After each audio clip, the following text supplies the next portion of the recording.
uncensored conversations on a wide range of topics. Our podcast is dedicated to giving you and us a platform to express opinions and thoughts and experiences and share ideas and hear from a variety of perspectives and most definitely an honest opinion. Join us as we dive into the latest pop culture, politics, and so much more, from rants about the absurdity of modern life to discussions of deeper issues affecting society today. Here at the Rant Network, we got you covered. So sit back, relax, and enjoy. It's another rant. Now, unfortunately, David is traveling, so you're going to have to endure a monologue today. But it's a very serious topic. It's navigating the debt ceiling, understanding the impact on the economy. And again, why am I talking about this today, even though that it sounds like we're closer than ever this time round in 2023?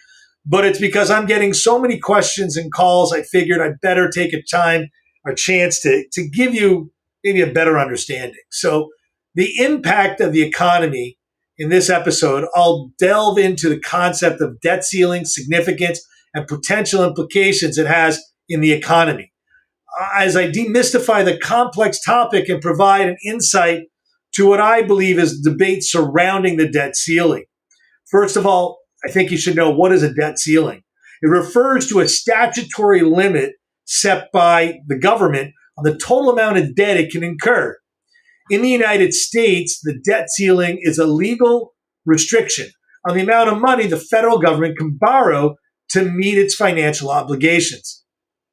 It represents the maximum amount of debt level that the government can accumulate to finance and fulfill financial commitments.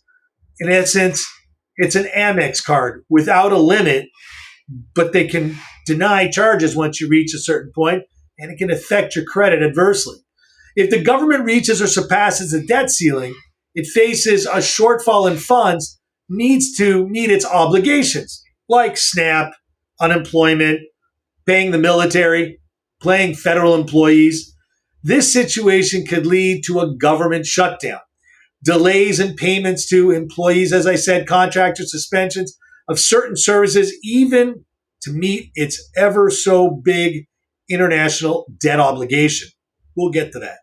Therefore, it becomes crucial for Congress to raise or suspend debt ceilings to allow the government to continue borrowing to avoid these potential adverse consequences, or force them to claw back or reduce their spending, like you do with your 16-year-old.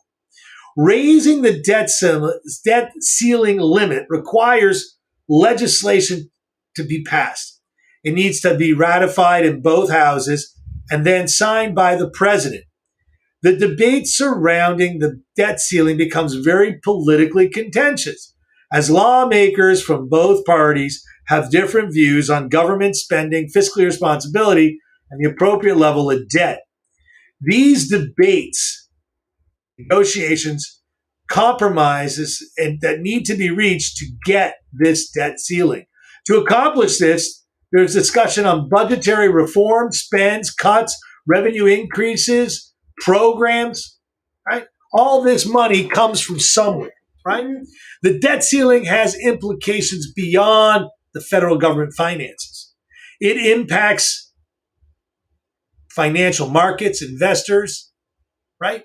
Confidence in the market, interest rates, the overall economy, international actors like China, Russia. A prolonged uncertainty, right?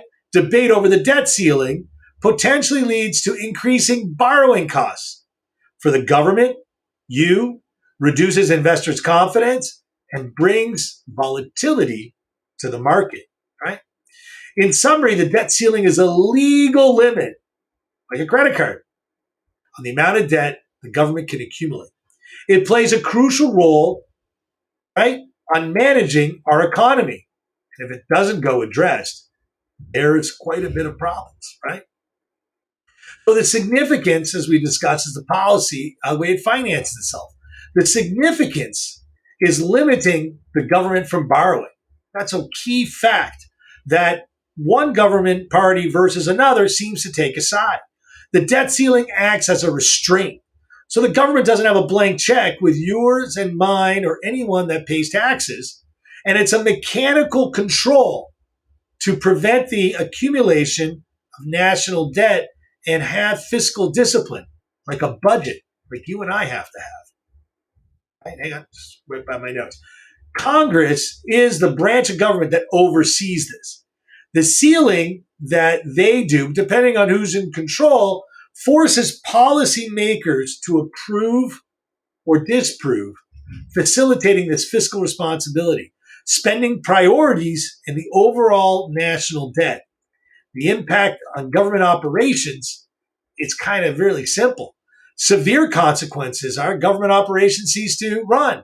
It can't borrow any more money. The government faces difficulties meeting its financial obligations, and federal employees start getting furloughs, right? Financial markets, the debt ceiling debate and the potential risk of default causes crazy volatility and uncertainty, creates opportunity, but also creates risk. The markets closely monitor debt ceilings. They have to negotiate this quickly and efficiently, not to upset this fine balance. Failure to raise a debt ceiling or address its spending can have significant economic consequences. It may lead to reduced spending. It can dampen economic activity in many sectors, whether it's research the government pays for or it's the military. Furthermore, default to government, right, would also give investor confidence and trigger a downwards economic turn. Right? It seems always politically advantaged that when there's a split government, one party takes one side, the other party takes the other party, and they play chicken with our economy. Again, in history, lessons have been learned and proven that spending like a drunken sailor isn't the solution, and cutting off the drunk from any alcohol doesn't always work. It's got to be a blend. Again, this is just an overview of what the debt ceiling means to everyone in the world. You have increasing bad actors like Russia, China, that are dying to derail the U.S. currency. Now, a lot of people say, who cares about the U.S.? We want to knock them down. Those Americans are arrogant. But what you also don't realize, we are also the people that protect the world, including you. Because if you're freely watching this broadcast, you're in a country that allows you to do so. There are countries that don't allow you to watch this broadcast because we clearly have an opinion on politics. And the next thing is your retirement, your company you work for, the business you run, all runs around the strength of our economy. If the United States gets a cold, Canada gets pneumonia. I don't know if you realize this. I don't know how many Canadians I talk to. Wow, we don't give a shit what goes on in the States. At the end of the day, if the United States gets a cold, you're very sick, Canada, because we're also your largest trading partner. Something else that most people don't even understand. And the risk of a credit downgrade affects everyone globally. Really does. Cause the weakness of the dollar drives inflation in every country in the world. And I don't know about you, but I kind of trust my money in US currency versus Chinese or Russian rubles, because there, the freedom to spend my money and access to my money isn't necessarily what you think. Now, Canada may be the exception because Trudeau decides that the money there is his, not yours. So a downgrade in our debt would be terrible for Canada. I believe it would be the crash of the Canadian economy. Anyways, government operations. I don't know. I like the FAA running. Do you? Government organization. I like the FDA running. I like Medicare, Medicaid, Social Security, SNAP, meals, all these services. I'd like them to continue too. But without an agreement, it doesn't work. And the 14th Amendment is a nuclear bomb. That would not only destroy the U.S. currency, it would destroy the full faith credit of the U.S. dollar. And it would become a banana republic, or like Zimbabwe, where a million Zimbabwe dollars are worth $1. Just think about that. So the international prolonged unresolved debt ceiling impacts everyone.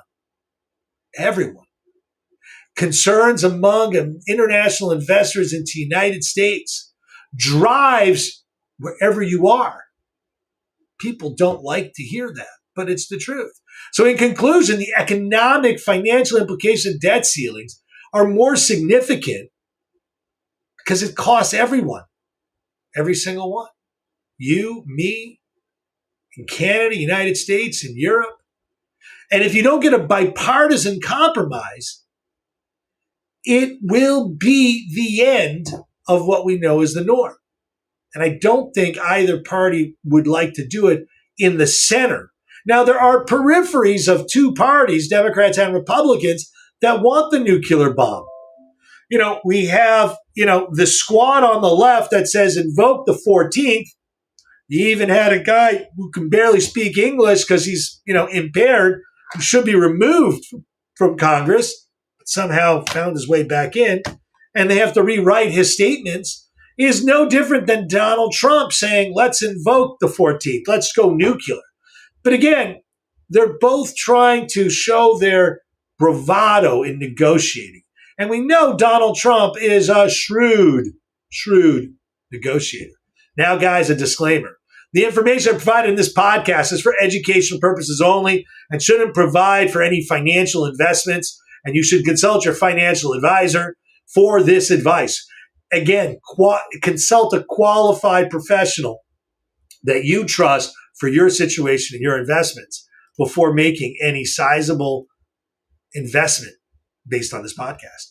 Again, guys, I'd like to thank all of you. I'd like to wish everyone a very happy Friday. I look forward to seeing you back on Monday with my partner in crime, David. Maybe we can have a debate. This seems rather boring. I got no one to argue with me. And again, the whole point of Rat Network is to have two sides or two opinions. So guys, take care, be well,